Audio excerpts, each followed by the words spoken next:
that when I started being on the bench, it was almost entirely moms trying to make it work and dads falling into the other category. And in the 10 years that I've been doing this, things really changed a lot. So you have to, as a judge, you have to really stay on top of all these changes.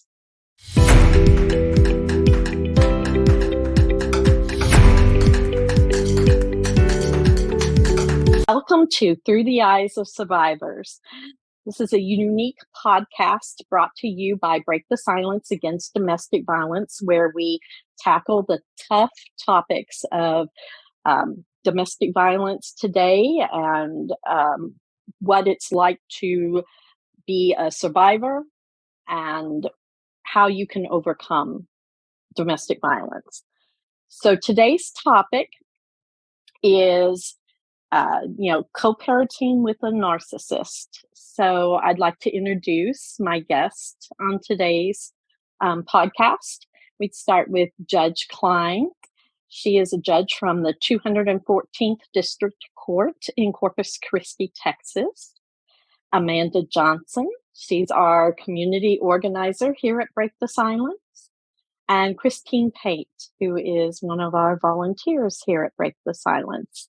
I welcome you, ladies, and I thank you for coming on for such an important topic, because even though people go through this, it's hard to talk about this. So I know that myself, it has been 20-something years since I had to co-parent with my narcissist, but there are times that I can sit back and, close my eyes and remember it vividly, what that was like, because you never get over what that's like to have to deal with that. So I think we'll just begin the topic, Christine, maybe, what do you think are some of the symptoms of a narcissistic parent that people can look at as they're going through parenting with their spouses or significant others? Okay. I think that narcissists don't care about other people's feelings. They have an overinflated sense of ego and what their feelings or their opinions are the only thing that matters. Right. No, absolutely. And it's all about them. It is so centered all about them. Amanda, how about you?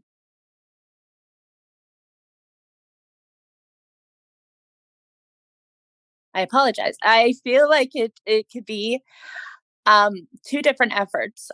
One parent is trying for the best of the children, and the other parent is doing what's best for their ego. You're trying to align morals that are not fitting because, and it can be very, very frustrating.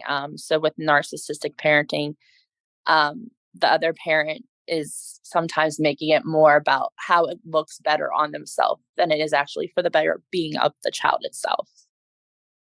Yes. And Judge Klein, what do you think are some of the symptoms of a narcissist as you see them even coming in through the courts? I think what I'm seeing is that the narcissists are under the impression that they do love their kids, that they do love their partners, but it's about their love. It's about their feelings. So it's not, I think it's an inability to process others outside of themselves. So just the understanding that people exist outside of their relationship with the narcissist is an impossibility. Yes, and that's a good point. Sometimes people think that narcissists can't possibly love their children or their spouses, but I would say from my own personal experience, I think my ex did love his children, and I do believe that in some weird way he loved me, but it everything so centered around what he wanted and what he had to have at the time, it negated everything within the relationship, right? So from, times of like just having a meal, the meal simply was just all about him, what he wanted to eat, how he wanted it cooked. And if it wasn't good enough, it went in the trash, right? And he would say, like, start over, just start over. And um, that was very, a different world for me, because I had came from a life of where my grandfather was very, impressionable about everything, was about giving to his grandkids, his children, my grandmother. So it's a very, is very, what is the word I'm looking for? It is so starkly different. It's like night and day. It's The just skewed, transition. right? It's kind of Yes. like a person who is vision impaired, but it's the only vision they have. Yeah. So to tell somebody who's never been perfect vision that they have a skewed vision is almost impossible. So when Hmm. you try to explain to that person, hey, you're not looking at it correctly, they become very offended because their reality is being questioned, their reality is being challenged, and their reality is all they know. Right. Absolutely. So, I mean, in some of your experience, Amanda, what was some of the things you kind of tackled in that narcissistic relationship as you were going through it, you and your children?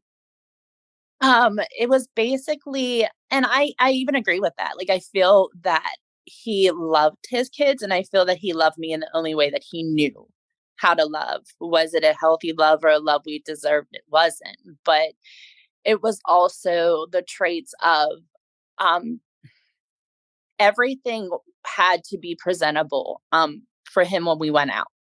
Like, I mean, we had to be on our A game. I mean, we had to be this like perfect family. We had to pretend that we were happy. It was all about everything that made good, made him look good. When I was pregnant, and if I was overweight during my pregnancies, then I didn't go out with him. We didn't go, like, the kids had to look a certain way. It was all about this persona of how he wanted the world to perceive us, not what we were actually, as a family or as a couple or even as parents.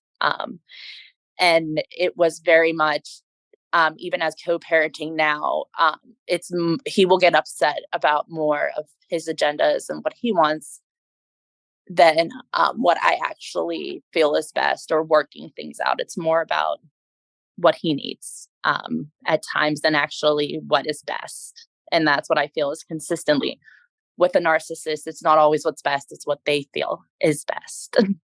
There's Hmm. no, like, there's no gray areas. It's black and No, white. There's no, no. you metal, there's just not. And I always say that's what's been hard, because you try to empathize, you try to work together, but when you hit that where you're hitting gray, that's when things get rocky, because there can't be a gray area for them. And Absolutely. it's really hard. Mm. Yes. And Christine, what about you? What are some of the things that you and your children had to endure as you were in the relationship together? I feel like um, he only loved us when we loved him the way that he needed to be loved. If I did something wrong or said something wrong, I knew about it. And I remember being very, very sick. I had some weird flu and I just was not feeling good. But we had an event that we were supposed to go to for his work. And I did not want to go. I did not feel good. Well, you know how this is going to make me look if we don't go. So I got drug out of the house and had to go. I was so sick. And at the end of the night, someone said something to him. I don't know what was said, but we got home. You should have smiled more. You should have laughed more. You should have engaged in conversation. I was deathly ill, but it didn't matter. It was all about what made him look good or bad. And I was the reason he looked good or bad. Yeah, that's those kinds of things are just such common stories amongst survivors. It's like it's a central theme. So let's talk about once we start leaving the relationship.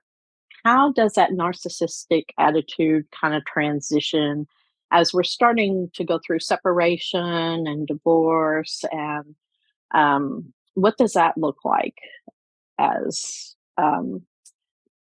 mothers and women and stuff, and as we go through the court system? So, like, maybe Amanda, if you want to start here, what did it?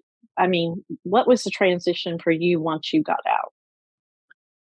Mine was a little different because he was not he was incarcerated during the time of the separation for us. So there was no like I didn't really have to do like a PFA. I didn't have to do anything. He was actually incarcerated for 6 years.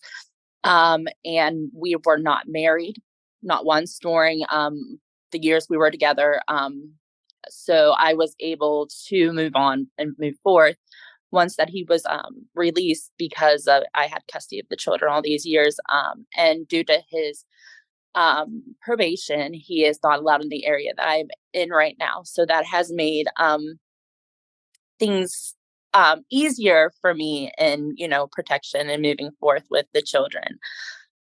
It wasn't always that easy. The times I've left before, when he was not incarcerated and he was still walking, that made it really hard for me to leave, because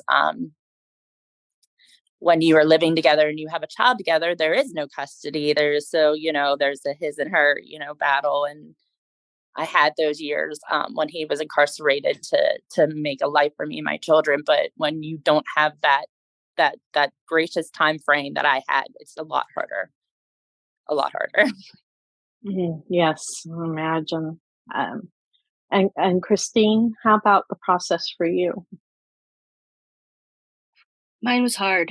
I had a very small window, very few short hours that I was able to get away, but it was with three. I mean, my youngest was a year old, maybe, and he wasn't just going to let us go. He was not just going to let me go.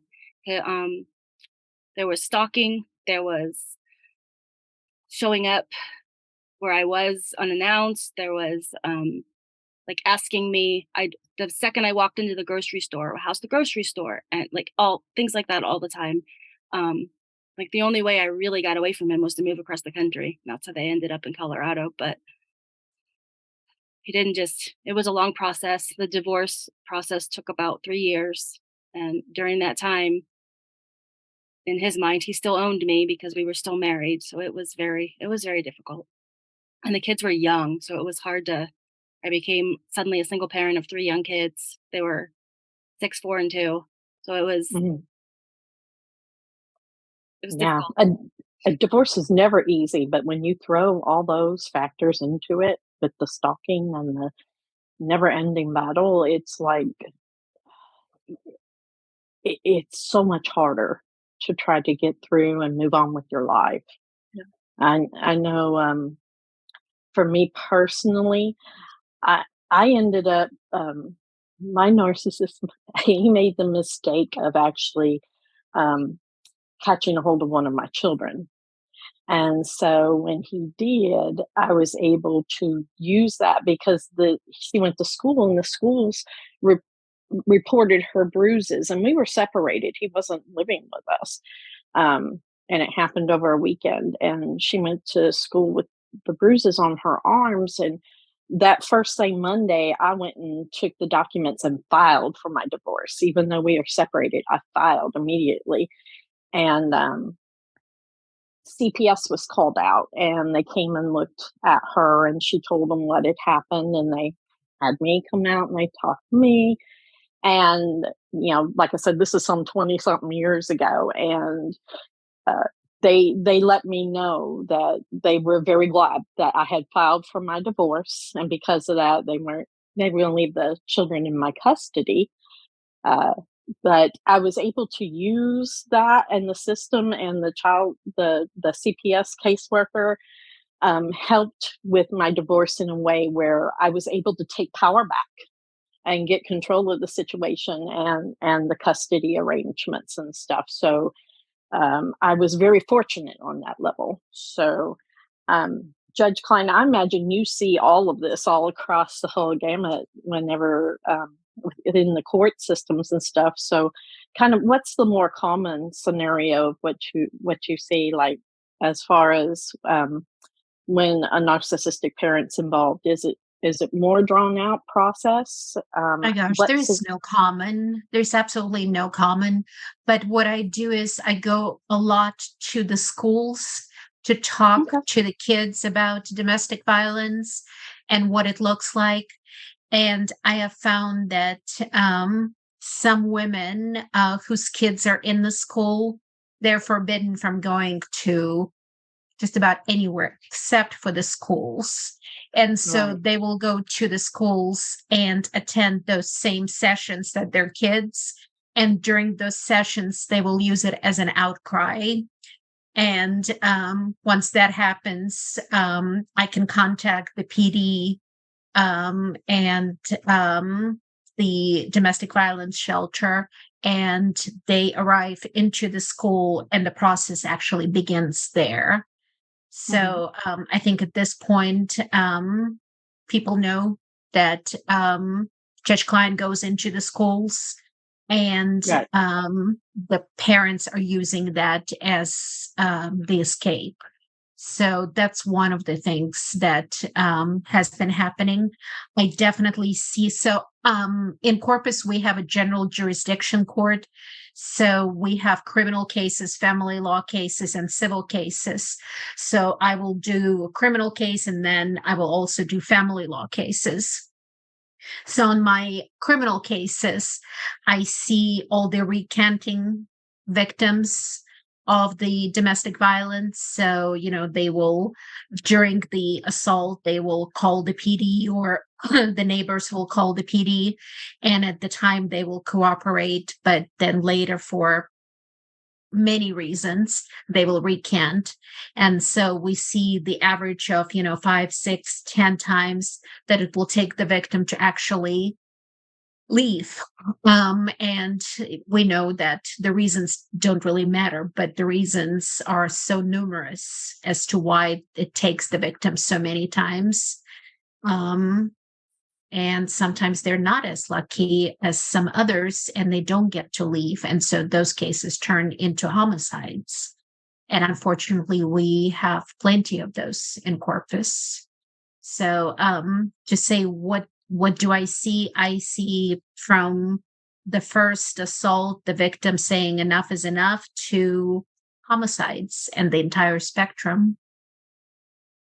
Yeah, it's unfortunate because I know all too well how that ends, since I lost my daughter to that. It's almost been 11 years come July, and trying to protect someone who's in that situation, when you can't even begin to understand their mind process. And I think that's the problem with all narcissists, is you can't even fathom the process that they're thinking and what is happening within the situation. So it makes it very hard.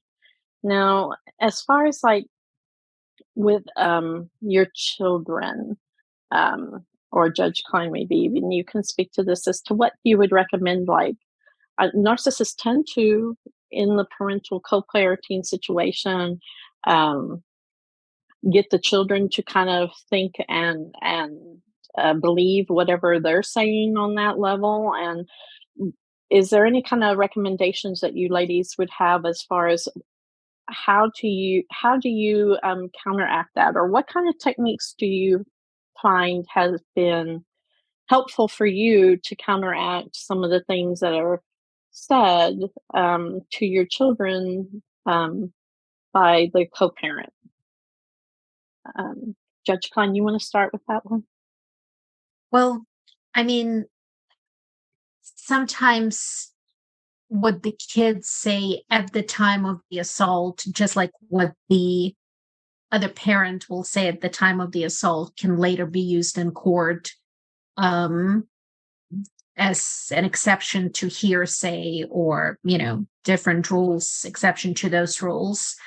But the other side of it is a lot of the time the narcissists are so manipulative and so convincing that the kids will actually believe what they're saying and then believe that they saw something that they didn't see or heard something they didn't hear.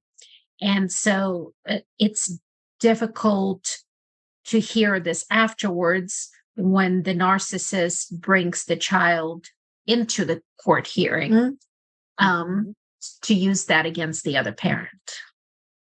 Right, absolutely. And Christine, have you had any helpful tactics to help kind of like with the manipulation that may go on within your children having a co-parent?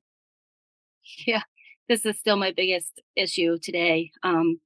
He just likes to because my kids were, I mean, they were younger, but they were at the age where they remember a lot of things that had happened. But he likes to say that never happened, or your mom's making these things up, and I just tell them, you'll see, you'll see the truth. Like someday it'll come out, or you'll just sit back and watch. He still likes to call me names and say things to the kids, but they're at the age now where I have never said a bad thing about him to them ever, and now they're learning that's all he does is talk bad about my mom. But I've never heard my mom say anything bad about my dad, even though he's a bad guy. They're learning that all on their own. So I don't intervene. I don't interject. I just kind of let it happen. And now they're at the age where they're learning on their own. Yeah, sometimes that's what you have to do. Sometimes that's just the best method, is to be sure that you're not the one talking ill of the other parent, and children figure it out pretty quickly, usually on their own, what the real score is. Uh, I know my children figured it out pretty early on. They knew. They didn't believe him, but he used manipulation and tactics like, with the kids of, do you really want your mother to break our happy home? Do you really want to be without a daddy? So he would manipulate them on those levels. And sometimes it was just looking at them going, you're always going to have a daddy. That's not the problem. It's just mom and dad can't be together. So, drawing that line and not speaking ill, but reassuring them that the world's not going to end by whatever is being said within that realm can be really helpful. That's some of the things I had to use. Amanda, do you have any things that you've had to use with the children? I agree with Christine. I have done pretty much of just letting them choose the relationship they want to have with him. Even now, if they don't want to talk to him, if they got their feelings hurt in the last conversation, then they don't have to talk to him. I don't push, nor do I push away a relationship with him. I stay in the middle and just am there for their feelings and keeping them safe and the boundaries. But I feel that in time they will be able to make their decisions. I don't want to ever be the defining factor of decisions with their father, because later in life that that could be turned. That could be and I want them to have their own perspective of how they feel. And I keep an open conversation with them. If they get their feelings hurt, I give them the communication to come to me and say, okay, that hurt my feelings. And for me to be able to validate it for them, because I don't think there's things he's ever going to be able to validate for them. So I try to validate their feelings when it's hurt as well, and let them know that's okay to be hurt, because again, he doesn't have the capability at times to validate that for them. Right, absolutely. So, I've heard a lot about, and I don't know if any of you ladies have heard about this, something called parallel parenting. Have any of you heard of that or used that technique? It's basically where you parent separately after the divorce and the custody is done with, so that your house is definitely separate and his house is definitely separate, instead of the co-parenting where you both communicate and get along. It's a separation. has anyone experienced that or I've had any? heard of it, but I haven't heard the details of it. Right. Judge Klein, have you seen any of that? Oh, That yeah, like that absolutely. works? Yeah. Absolutely. And again, I see the absolute extremes in which parenting so well that what happened was after they split up, they had the kids stay in the home where they were living, and each of the parents agreed that they will rent a small apartment, and it was a week on week off arrangement. And so when it was their week to be with the kids, they would be in that house with the kids, and then for the next week they would go to the apartment, but the kids would stay in the same place. And it just works awesome for them. The kids stay in the same place all the time. Mom and dad just spend a week on, week off there, and everything is just really smooth. Two very mature, very competent parents. And then I have parents where they are so unable, whether it's both unable or one is unable, because it takes just one, right? We all know that. Right. So where they have to have completely two different styles, and it's traumatic to the kids. And so that's the parallel household where there is absolutely no cohesive parenting. It's whatever happens in one home. So in one home with mom, they're going to eat healthy meals. They're going to go to practice. They're going to go to bed at the same time. They're going to do homework together. And then at the other household, it's going to be junk food. It's going to miss practices. It's going to be going to bed at whatever time. So it's definitely very traumatic on the kids. No, exactly. And Christine, have you seen any of that? Have you had to? Are you able to co-parent, or are you having to parallel parent? We don't co-parent at all. He's not a reasonable person by any means. We actually don't parallel parent anymore at all, but there was a time when he would have them for his parenting time, and it was just so there were no rules. Half the time he wouldn't even be aware of what's going on. They were just running willy-nilly, doing whatever, whenever, and it was awful. So yeah, we don't. Yeah, it makes it hard. Absolutely, when the children are involved. So I'd like to just take a moment here to stop and have a word from our sponsors. We hope this episode impacts you, and hopefully you want to learn more about the topic. If it is helping you in some way, let us know in the comments below. We love your feedback. Also, make sure to click the subscribe button below and the bell right next to it so that you can get notified the next time an episode premieres.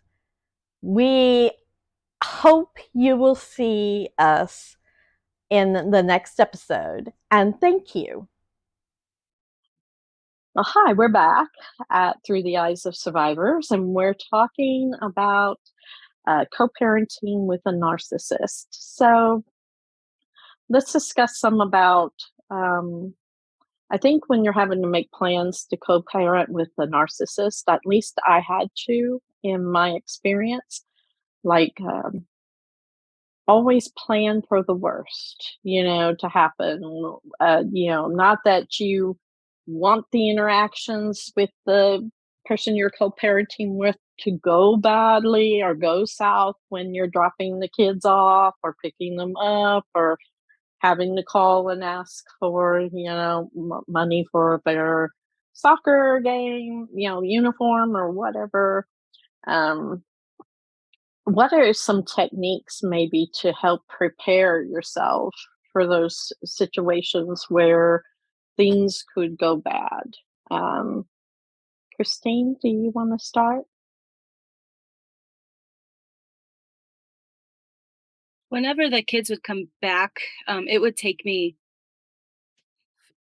nearly a week to get them back on track, to get them back to being quote unquote good kids again. And by the time I got them back on my schedule, my track, they'd have to go back. It was always, I was always preparing for the worst with him. There was never any good interactions. There were never any like nice exchanges. There was just, it was always awful. Anytime I had to see him, talk to him, it still is. So I'm always on fight or flight mode with him. Always. So.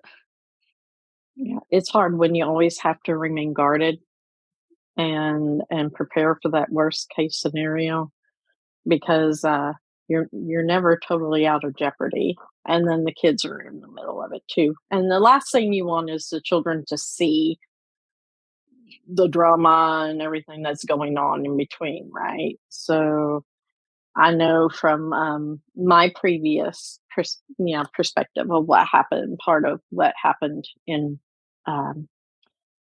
through after my divorce was my ex actually tried to take off with the kids during summer vacation and wasn't going to bring them back. And I had to call his parents and tell him to bring my children back or I was going to put his son in jail.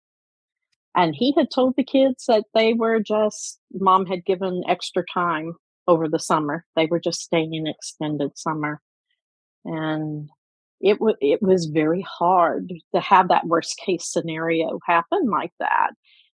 I don't know if you can totally plan for that. You just have to, have to push forward and try to do what's best. Thank God my father-in-law went and got my children and brought them home to me. But the trust was broke between my ex and his children. And he refused, he came over to get them the next time for his visitation. They refused to go with them. And they were teenagers.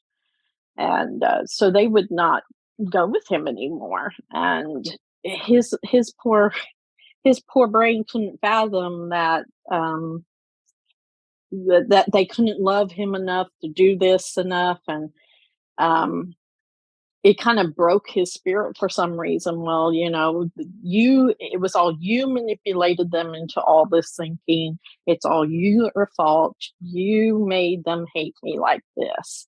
But yet he was the one who took off with them and lied to them and wasn't going to bring them home. He removed them, even unenrolled them from school and told them that he had custody because it was near the time for them enrolling in school because they had to enroll early because they were all in the pre-AP and AP classes. And so it was very, daunting to have that kind of situation happen. But the school district was very responsive and very helpful with us. And the school district even, because he did go up there and try to remove them from school and take them even after he had they had started back to school, that the school district helped me navigate getting a protective order for myself and the children. So I have to say I was very blessed on that level. But I know, Amanda, yours is a different kind of case, like you said before. But I think some of what you kind of had to plan for in the worst also involved like living with his parents while he was locked up, correct? Because they were also narcissistic, right? Right. So I did live with his parents for a little while he was incarcerated. And that was hard, to be in the home of the person, your abuser. It was a whole situation in itself. Because again, it was very hard to feel like I could move forth with my life or do anything when you're living with his family. And he was significantly like 4 to 5 hours away from my hometown. So I was living in an area where didn't know anybody, didn't have friends or family. So basically I felt like I was living just for him and his family. And that was a really hard situation to move forth and out of. But I was able to, once I met my husband, and I was able to move forth and gain independence through that as well, which helped with the co-parenting with a narcissist as well. When you are in a healthy relationship or a marriage and you are able to have that support partner with you, that makes a heck of a difference. I could tell you that, especially when it comes to setting boundaries, because we are so used to doing things alone as survivors, as women. And was a single mom for a while so it does make the support system a lot better for your that you have be able to help support those boundaries with because the children also need to feel safe in that dynamic as well. Up a great point talking about boundaries. So, Judge Klein, maybe you can speak to that a little bit about what kind of boundaries would you recommend that parents who are dealing in these kind of relationship and custodies can set? So I don't know if I can legally recommend, but what I'm seeing is I'm not seeing any healthy, successful boundaries set up with a narcissist. Right. I don't know if that's a plausible concept. I think the thought of it is great, but I've never seen it. Yeah. That's interesting that you say that, because now that I think about it, you want to set certain boundaries, and I think we all as women do, but they break those boundaries every time, don't they? All the time. Yes. So it makes it so difficult. They break every boundary you have. I think that's I mean, I a see key of cases it. with the therapist setting them up one way or another or a third. I mean, I've seen probably hundreds of different suggestions, but in all the years that I've been doing this, I've never seen something that worked. Right. So it does make it where you have to totally plan for that worst case scenario, because you never know what you're going to get. Boundaries are going to get crossed. So you just have to help your children navigate that, and you have to try to prepare yourself as best as possible. So I don't know if you can answer this, Judge, but just coming to mind, like, I know a lot of people feel like with a narcissist, you just need to go ahead and pursue full custody. Is that really plausible or doable, or what do you Well, think I about? mean, in Texas, at least, if there is a finding of domestic violence, then you cannot do joint custody. Okay. I mean, that's the law. So I don't know what it is like in other jurisdictions, but I think there is a very good rationale why Texas legislature decided that no joint custody with a finding of domestic violence. I think it would be a very difficult proposition to accomplish that. Right. Because a lot of times it goes so unreported that most women just want to escape, get out, and just be done and live their lives. And you really don't have the wherewithal to understand at that time, because you're thinking this is just your life. You got to get out because it's your life. It means your life. It means your kids' lives. And so you're in that fight and flight mode, most of the time that flight mode at this point, and you just want to try to be gone, and maybe they'll be done with you, but that's not really the way it works at all. And I'm going to mention, I think we have a certain segment here of female moms who are trying to make it work, and male dads who are the narcissists. But I'm going to tell you that I'm seeing more and more of narcissistic moms in court, and also same-sex couples with horrific issues, co-parenting or not co-parenting, however you want to call it. So we're definitely developing. Yeah. Well, I know we've seen plenty of women out there who are narcissistic, so it's not far from the thought process of that this happens quite often the other direction around as well. I'm going to say that when I started being on the bench, it was almost entirely moms trying to make it work and dads falling into the other category. And in the 10 years that I've been doing this, things really changed a lot. So you have to, as a judge, you have to really stay on top of all these changes. Exactly. Yeah. Because the system, when you have the dynamics of the family changing, you're going to have changes Absolutely. in the system as well. Absolutely. So, I know for myself, it was helpful to have all that record keeping. So, how important would you ladies say that if you did record keeping, how important was that for you in your cases? Because I know for me it was very important. Like I said, I had the CPS records, and then I kept every record of every time as we were going through the divorce, as things happened. Christine, did you keep records of what was happening and what was going on for yourself? Yes, I had police reports, CPS reports. Every time there was a nasty text message or an email, or I had it all, and it eventually helped with lessening his parenting time, because we didn't get the luxury of, we were automatically issued, it was in another state, automatically issued 50-50. And we still have 50% joint like decision making, which is, he can't make a good decision ever when it comes to the kids. So that's really frustrating. But it helped, having all these records helped getting less, because he was getting 50% parenting time, and then it went to every weekend, then it went to every other weekend, and then it went to once a month. And it helped me get less parenting time for him, having all these records that he's a narcissist, that he's abusive, so it was all very helpful. Right. And Amanda, are you currently having to keep some records since your ex has come out of prison?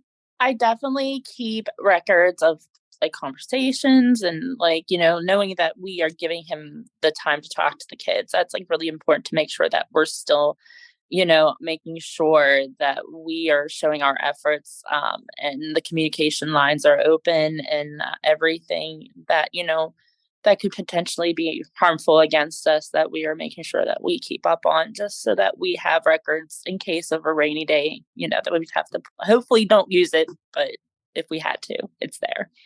Right. And Judge Klein, how important can those records be in these cases? Critical. I mean, it could be the difference between getting a protective order and not getting protective order. It can be a difference between getting sole custody and not. I mean, you want to be as organized as possible. And of course, it's difficult, when you are going through crisis, when you're in a survival mode. The point is to survive, not to keep the records. But then you get to court and you're expected to have everything organized. But I got nothing there. No. So that's a good point, because it's to have that mindset when you're just trying to survive. It can be very tiring. And sometimes you can't even think along those lines. But if you can, absolutely, that record keeping can be very paramount. I know even for a fact, like the record keeping was very paramount for my daughter's case as well. We were keeping so many records even before her murder to try to help her gain custody because she was pregnant. And So I had an overabundance of records because I learned my lesson so many years ago. That I mean, it's crazy. I have a notebook this thick of everything that happened in her cases that I was prepared for because I was ready to knock this out of the park. I was ready for her not to endure what I had done through the system and stuff. So I know that the record keeping helped a lot in some different areas, even in this worst case scenario that I had as a parent who had a child also end up in an abusive relationship. So I always recommend that people just keep, even if you're just jotting down a day and the time and just one word of what happened, and then come back and write it out later, just so you have it on paper, so that you can convey it, so you can have it in courts. It can be very important. Even your own personal thoughts, I think, can be very important of, how this affected the kids and how it made you feel, and what was happening in your mindset can be very important for court records on these cases. So is there anything, kind of in our final thoughts, like, is there anything that you ladies would recommend or you found helpful, whether it be like some books on the subject, or some self-care things that you find helpful kind of in tackling this as you go on day to day? Amanda, do you want to start? I think the first thing was understanding what a narcissist was, and really Right. from like Googling it to watching TikTok videos to YouTube videos to understanding, and then going from there, trying to navigate certain days of like when right now of like when he can call, or if there's days where I don't feel mentally capable of handling him, I don't.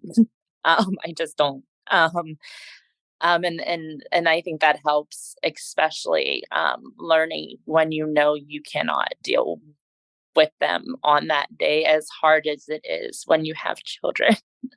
um, Knowing when you can set that boundary for yourself, that you're not always open to them because you have children together. No, that's an excellent point. I like that you don't always have to be open to them just because you have children. That's great. And Christine, did you have anything that's kind of helped you in your journey in co-parenting? Yeah, along the same line, setting my own boundaries, like knowing what I'm going to tolerate, what I'm not going to tolerate. Like as soon as you start with your verbal abuse or whatever, I end the call, or I end the visit, I end whatever it is, because it's gotten to the point where I'm strong enough now to know what I'm going to tolerate, what I'm not. So knowing my own boundaries. Writing helps me. Who's writing, and that's my therapy.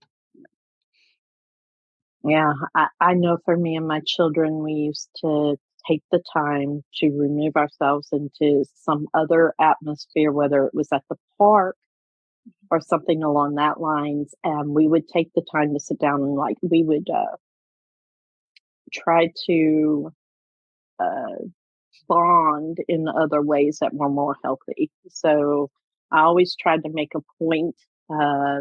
Like I said, we go to the park, or we would sit and read a book out loud together with each other.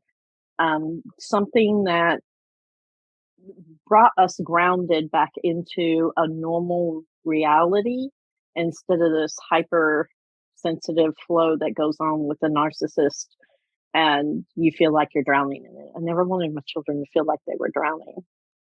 And so those are some of the techniques, that I personally use to help us kind of survive the situations. Judge Klein, do you have any final thoughts or recommendations?